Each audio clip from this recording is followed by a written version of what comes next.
Bien, sean bienvenidos una vez más a clases de Química Orgánica 2 de ejercicios para la carrera de Bioquímica. El día de hoy comenzaremos a ver ejercicios relacionados con hidratos de carbono. Así que vamos allá. Primero dice, defina los siguientes conceptos. A hidrato de carbono. Cuando nosotros hablamos de un hidrato de carbono nos estamos refiriendo a una amplia familia de compuestos, los cuales principalmente están conformados por carbono, hidrógeno y oxígeno. Y este nombre deriva justamente de que cuando estas moléculas habían comenzado a ser estudiadas, parecían tener la siguiente fórmula en la cual nosotros nos encontrábamos justamente por lo que parecía ser de que cada carbono estaba enlazado a una molécula de agua. Por ejemplo, en el caso de la glucosa, generalmente la glucosa la escribían antiguamente así, haciendo hincapié en que cada carbono estaba enlazado a una molécula de agua. Sin embargo, y por eso se le llamaba hidrato de carbono.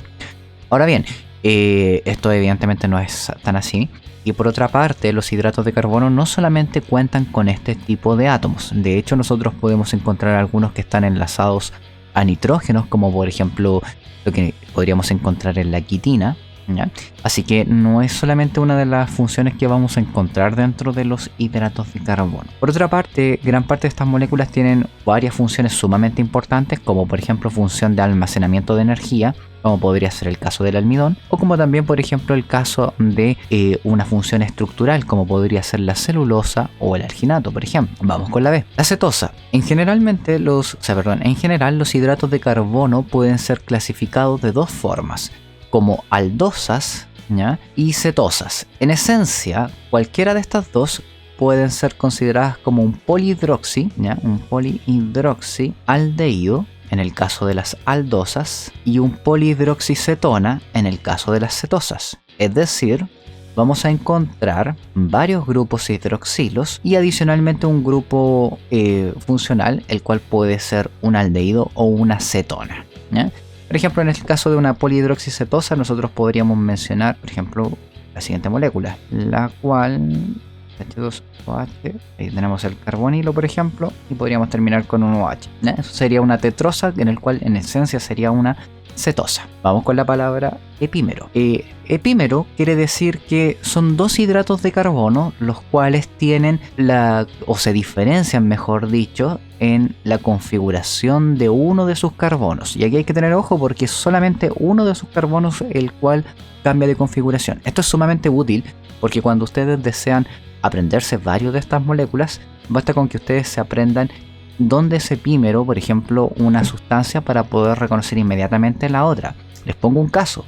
Pensemos en el caso de la glucosa. La glucosa, si nosotros la dibujamos en proyección de Fischer, tiene la siguiente estructura, en la cual nos vamos a dar cuenta que hay varios epímeros que cumplen ciertas funciones. Por ejemplo, esto, si yo dijera, por ejemplo, el epímero en el carbono 2, esto es glucosa, todo esto es glucosa, el epímero en el carbono 2, ya C2, es decir, 1, 2 acá, se va a llamar manosa. Entonces, por ejemplo, si yo quisiera dibujar a la manosa, tendría que dibujar sencillamente la misma molécula, solamente cambiando la configuración de este enlace. Es decir, está apuntando en la otra dirección. De esta manera yo tendría a la manosa. Siguiendo el mismo, digamos, plan de acción, podríamos dibujar, por ejemplo, a otro epímero de la glucosa, que es la galactosa, la cual es epímera en el carbono 4. ¿Ya? Entonces voy a poner epímero carbono 4. Entonces si contamos 1, 2, 3, 4, sería este el carbono que deberíamos cambiar de configuración. Así que nuevamente dibujamos el esqueleto de la molécula, ¿cierto? Y posteriormente realizamos el cambio en el carbono que nos interesa, OH, H, y este sería el que cambia de configuración. Y finalmente terminamos con esto, ahí, y ya está. Este sería entonces la galactosa. Así que como pueden darse cuenta, los epímeros son súper importantes porque nos ayudan o nos facilitan la labor a la hora de aprendernos estas moléculas. Vamos con la palabra mutarrotación. Bien, mutarrotación es un fenómeno normal que le sucede a los hidratos de carbono, digamos, en especial a aquellos que están formando un hemiacetal, ¿ya? En este caso podríamos decir monosacáridos. Podríamos hablar de disacárido de la unidad que queda abierta, la primera, Y así podríamos seguir abriendo, digamos, o incrementando el tamaño de la molécula, por ejemplo, pasando a oligosacáridos, a polisacáridos, pero siempre de la primera unidad, es decir, la que queda con un estado de que queda en un estado de hemiacetal. Les voy a poner un ejemplo. Lo que ocurre durante el proceso de mutarrotación es un cambio de la configuración del carbono 1 cuando el anillo se ha cerrado, ¿ya? En general, si ustedes recuerdan, cuando vimos la clase pasada y vimos justamente la reacción de un aldehído con un alcohol, observen que si analizamos cualquiera de estas unidades de cadena abierta, tenemos efectivamente acá un aldehído, ¿cierto?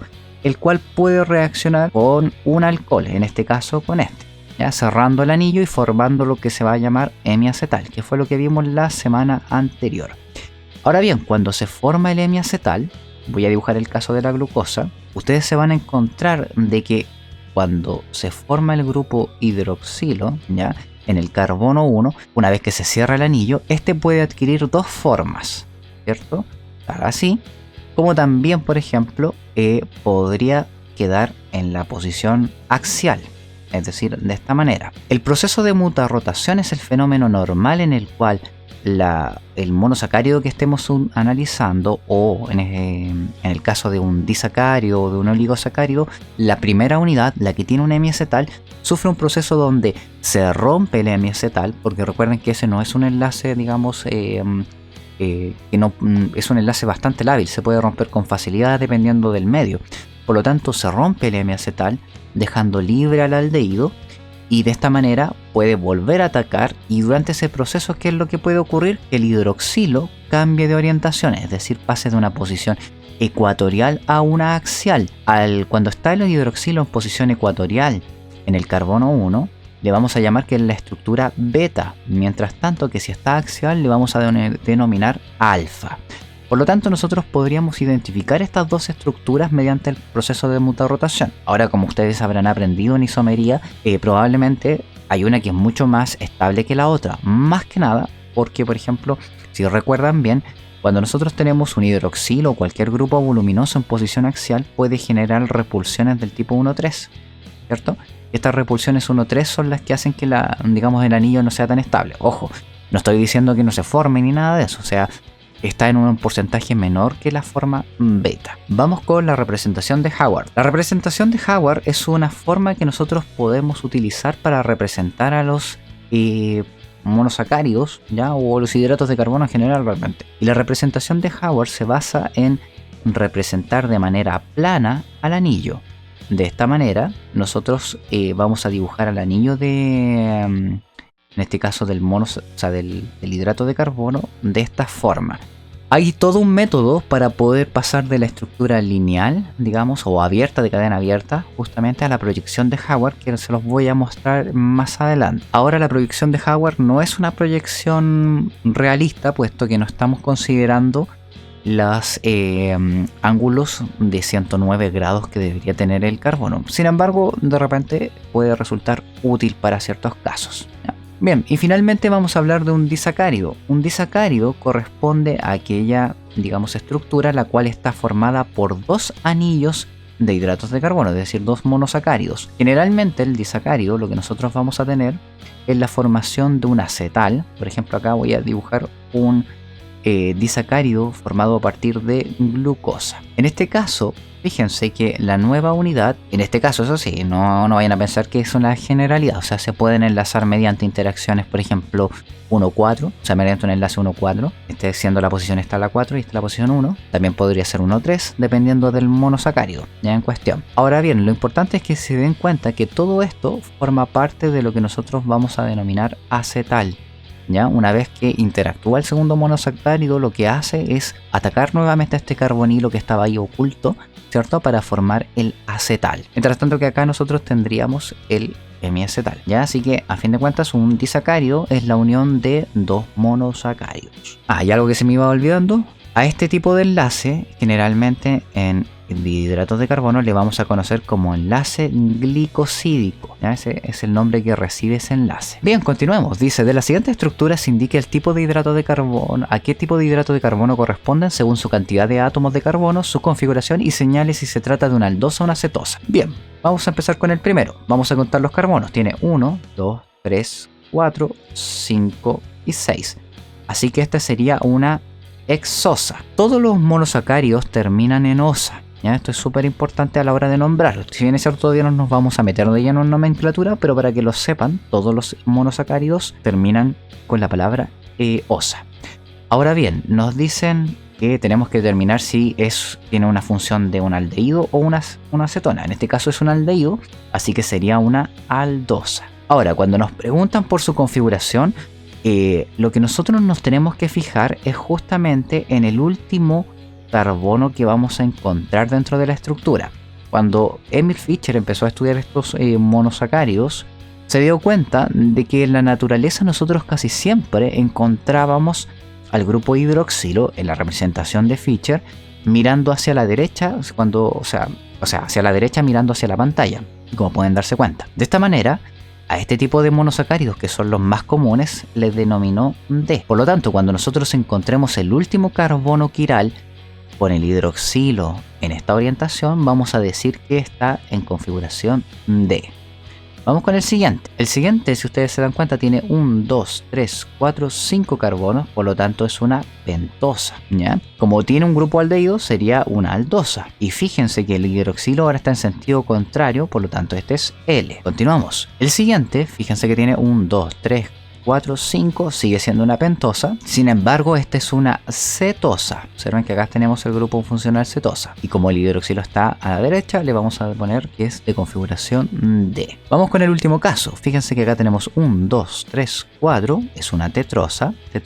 También es una cetosa. Y finalmente tenemos configuración L. Les voy a explicar más adelante por qué la configuración D es más estable que la L, normalmente. Bien, vamos a comenzar hablando de la siguiente pregunta que dice: dibuje el proceso de mutarrotación de la glucosa utilizando la representación de silla. Comience a partir de la forma beta. Bien, entonces vamos a partir de la forma beta, ¿cierto? Entonces, con lo que ya aprendimos, sabemos que el hidroxilo tiene que estar en posición ecuatorial para hacer la beta glucosa. Ahora continuamos. Voy a poner acá OH, OH, OH y CH2OH. Bien, ¿qué es lo que va a pasar? Que, como pueden darse cuenta, acá bastaría con que alguno de estos par de electrones que vamos a tener en el hidroxilo puedan pasar hacia acá, rompiendo evidentemente el enlace. ¿Qué nos va a ocasionar esto? Que en el fenómeno se nos va a abrir la cadena, digamos, del azúcar,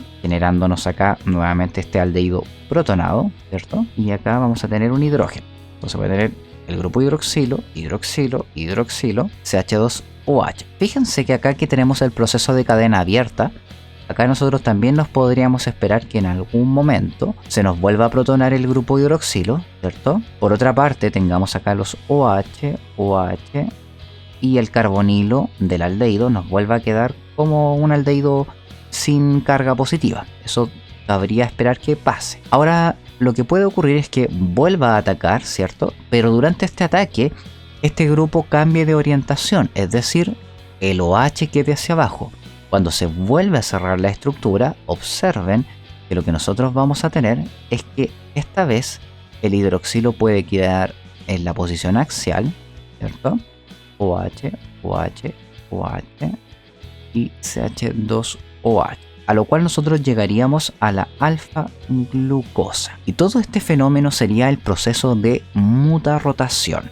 Bien, continuamos. Dice: representen las formas cíclicas de miacetal de la D-manosa y la D-galactosa como conformaciones silla y como proyecciones de Howard. Bien, yo voy a empezar con las proyecciones de Howard y después lo vamos a pasar a las proyecciones de silla. Primero vamos a dibujar la cadena abierta de la manosa. ¿Se acuerdan que la manosa es epímero en el carbono 2 de la glucosa? Por lo tanto, nosotros vamos a decir, bueno, si la glucosa tiene el hidroxilo en esta posición, la manosa, que es epímero en el carbono 2, ¿cierto?, lo va a tener en sentido contrario. H, OH y finalmente OH. Y aquí tendríamos la manosa. Entonces, ¿cómo plantear, digamos, la proyección de Howard? Lo que ustedes tienen que hacer primero es rotar toda la molécula en esta posición. Ya, voy a borrar esto porque me quedó un poco larga la flecha. Entonces lo que primero que nosotros vamos a hacer, la vamos a rotar, nos va a quedar de la siguiente manera: OH, tiro una flechita para allá, y voy a empezar a poner todos los grupos acostados: OH, H, OH, este va a ser OH, OH y H. Ahora que tenemos esto, ¿qué es lo que vamos a hacer? Este grupo, el aldehído, lo vamos a subir. Fíjense cómo nos va a quedar. Voy a volver a tirar esto por acá y voy a tirar el aldehído hacia arriba, ¿ya? Ahora voy a poner los grupos que me faltan. OH, OH. Ahora que tenemos esto, todo esto, fíjense, todo lo que voy a agarrar, lo voy a jalar hacia arriba. También lo voy a tirar hacia arriba. Entonces seguimos. Voy a tener acá. Voy a poner esto más arriba. OH, CH2. Me va a quedar todo de esta manera. Ahí. Ahí. Entonces el aldehído ahí, ¿cierto? OH. Fíjense que esta porción de acá la estoy dejando sin mover. Ya no la estoy moviendo. Entonces voy a quedar con esto así. OH, OH y H. Y ahora que tengo esto, fíjense que voy a agarrar toda esta partecita de acá y lo voy a rotar para acá. ¿A qué voy a llegar? A lo siguiente. Voy a dibujar la estructura que ya tengo hasta el momento, CHO. Voy a dibujar esto más chiquitito para que pueda poner la parte superior. Y fíjense que acá me va a quedar este grupo, ¿cierto? OH. Y hacia atrás me va a quedar el hidroxilo, ¿cierto? Y el grupo CH2OH. Ahora que tengo esto, ¿qué es lo que voy a hacer? Voy a intercambiar este para acá, este para allá y este para abajo. Entonces voy a poner lo siguiente. Me va a quedar de la siguiente manera la estructura. El OH me va a quedar acá, ¿cierto? Acá abajo me va a quedar el hidrógeno y arriba me va a quedar el CH2OH. Acá voy a tener el aldehído, OH, H y OH, H. Y ahora que tengo esto, fíjense que acá puedo cerrar el M-acetal durante un ataque nucleofílico, ¿cierto? Así que no voy a poner esa parte del mecanismo, solamente voy a poner el producto para ir más rápido. Entonces fíjense que acá lo que nos va a quedar es que nos podría quedar el hidroxilo mirando hacia arriba o hacia abajo. Si queda hacia arriba vamos a decir que está beta, ¿ya? Y si quedara hacia abajo estaría axial, ¿cierto? Estaría alfa. Entonces dependiendo de cómo quede el hidroxilo, ustedes pueden decidir si está alfa o beta, ¿ya? De esa manera tendríamos la proyección de Howard hecha. Como pueden darse cuenta, si siguen estos pasos no debería ser tan difícil dibujarla. Ahora, para la proyección de anillo, yo les recomiendo dibujar la típica silla, ¿cierto? ¿Ya? Y ir de esta manera. Si está el primero mirando hacia arriba, el primero tras el oxígeno, debería quedar ecuatorial. Por lo tanto, el de abajo va a quedar evidentemente axial. Ahora fíjense. Si en este caso el primero está ecuatorial, cuando pasa al siguiente, el de arriba va a quedar axial, ¿ya? Luego voy a poner primero todos los hidroxilos. El siguiente hidroxilo debería pasar a ecuatorial, ¿cierto? Y voy a ir así. El siguiente átomo que encuentre arriba, que en este caso es el hidrógeno, va a quedar axial. El hidrógeno me va a quedar ahí arriba. Y acá fíjense que quedamos con el CH2OH ecuatorial. Y ahora sencillamente rellenamos a ecuatorial, axial, ecuatorial y axial, ¿cierto? Súper simple. Ahí tendríamos tanto la proyección de Howard como también el anillo, en este caso de la proyección de silla. ¿Por qué yo les decía que era importante o había que tener en cuenta realmente la configuración del último carbono quiral? Es porque fíjense que si este carbono que está acá tuviera configuración L, ¿qué es lo que va a ocurrir? Que todo este gran grupo, ya, ¿cierto? El CH2OH nos va a quedar axial y eso va a generar una interacción del tipo 1,3 sumamente potente, lo cual generalmente desestabiliza al anillo, digamos, piranósico. De hecho, hay muchos compuestos L que pueden encontrar en la naturaleza, como el ácido L-glucurónico, el cual, digamos, debido a que se tiene un ácido carboxílico, eso sí, en la posición 6 y aún más voluminoso. El asunto es que lo que provoca esa repulsión es que el anillo se vuelva inestable y no dure mucho. Duran unas cuantas horas. Ya, vamos a repetir el mismo procedimiento pero para la galactosa. Si ustedes se acuerdan, la galactosa dijimos que era epímero en el carbono 4. Así que voy a ir borrando y voy a ir cambiando la molécula para que veamos el caso de la galactosa. Como la galactosa es epímero en el carbono 4, este sería el que habría que cambiar, ¿ya? Entonces voy a ir reemplazando exactamente lo que ya hemos visto hasta el momento por los grupos que deberíamos encontrarnos. Entonces fíjense lo sencillo que va a ser esto, porque como ya lo tenemos casi todo montado, fíjense que sencillamente aquí cambiaríamos los grupos, ¿cierto? Acá arriba vamos a dejar el hidroxilo. Entonces luego vamos a seguir cambiando acá. Debería quedar acá. OH, ¿cierto? H. Y aquí vamos a invertir la posición de OH. Entonces hacemos exactamente lo mismo que hicimos con el caso de la, ¿cómo se llama? De la manosa. Entonces fíjense que ya con una sola estructura podemos ir haciendo la segunda gracias a que somos epímeros. Entonces, como son epímeros, es sumamente fácil ir reemplazando, digamos, los grupos que nos importan. Y finalmente me queda este anillo de acá, que lo voy a reemplazar. Este quería como hidroxilo, hidrógeno. Y fíjense que acá está el carbono 4. Entonces acá queda OH, H. Y vamos a las últimas unidades. Vamos reemplazando. Y finalmente de acá. Y acá nos va a quedar arriba H, OH. Y acá la molécula ya cerrada. Entonces, como se pueden dar cuenta, la verdad es que llevar a cabo estos procesos con los epímeros resulta sumamente sencillo, porque lo único que hay que hacer es, una vez hecho como la base, sencillamente reemplazar los grupos que nos interesa, digamos, para convertirla en la otra unidad. Fíjense que ahora puse el hidroxilo en posición ecuatorial, ¿cierto? Y acá este otro hidroxilo en posición axial. Y ahí tendríamos el mismo fenómeno, pero en este caso para la galactosa. Súper simple. Vamos con el número 5. Dice: las siguientes estructuras asignen los descriptores alfa, beta, D y L. Bien, vamos con la primera pregunta, con la A. Si ustedes se percatan en esta, digamos, anillo, fíjense que acá nosotros tenemos justamente el hidroxilo del carbono 1 en posición axial. Por lo tanto, inmediatamente lo tenemos como si fuese alfa. Bien, para designar si es D y L, nos tenemos que fijar en este grupo. Si el grupo está ecuatorial, vamos a decir que estamos en presencia de un D. Sin embargo, si lo encontramos en posición axial, vamos a decir que está L, ya que es L. En este caso, fíjense que a pesar de que el hidroxilo va hacia arriba, recuerden que esto es CH2OH, ¿ya? Entonces ahí está el CH2. ¿Ya? El CH2 está ecuatorial. Bien, vamos con el otro anillo piranósico, para hacerlo un poquito más sencillo, y después analizamos estos anillos furanósicos. Entonces fíjense que acá nosotros tendríamos nuevamente configuración beta. Acá tenemos configuración D, porque está ecuatorial. Bien, vamos con los anillos. Cuando sea el caso de estos anillos, lo que ustedes tienen que fijarse es lo siguiente. Primero, en el caso de digamos, en la primera unidad, si el hidroxilo está hacia arriba, recuerden que va a ser beta. Por lo tanto, estos dos serían beta. Ahora, para este grupo, observen que si está en la posición superior, debería ser D, como lo vimos en el caso de esta molécula, ¿cierto? Ahí está. Mientras tanto, si lo tenemos en la configuración o la posición inferior, debería ser L, ¿ya?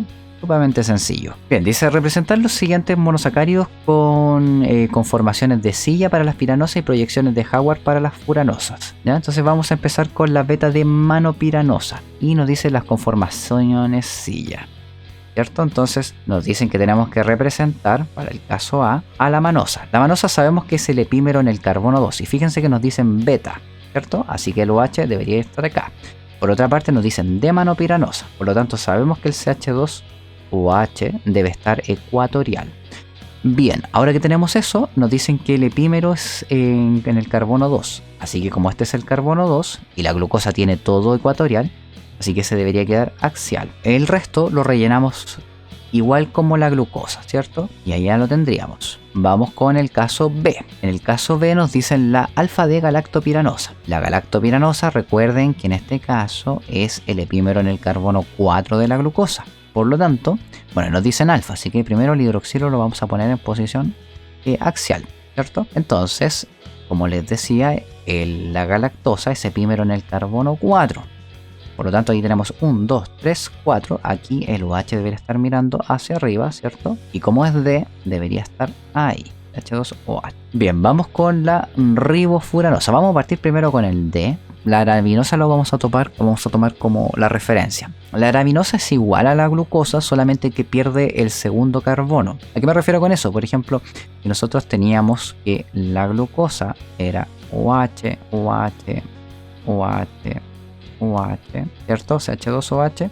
La arabinosa pierde este carbono. Por lo tanto, vamos a borrar ese carbono y ya está. Eso sería la arabinosa. Entonces nos dicen que tenemos que dibujarla en proyección de Howard. Para que sea proyección de Howard, entonces tenemos que rotarla. Así que primero lo primero que vamos a hacer es, voy a dibujar la proyección de Howard, digamos, para esta molécula, para que podamos hacerlo como paso a paso. Fíjense que nos dicen beta D. Entonces voy a rotar la molécula. Entonces vamos a poner aquí CHO, ¿cierto?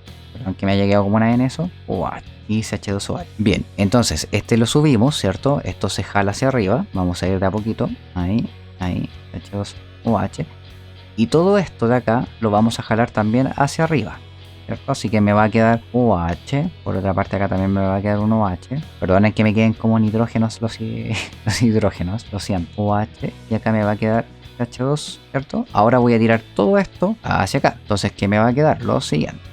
HO. Voy a dibujar todo esto más chiquitito. OH, OH. Este de acá me va a quedar OH. Y acá me va a quedar el CH2OH. ¿Cierto? Ahora claramente lo que voy a hacer es intercambiar las posiciones. Este pasa hacia acá, este pasa hacia acá y este pasa hacia acá. De esta manera voy a borrar los primeros. Voy a borrar todo lo de arriba. De hecho, después se pueden dar cuenta que una vez que tengamos este anillo, podemos sacar el C sin tener que volver a dibujar todo o hacer todo este mismo protocolo.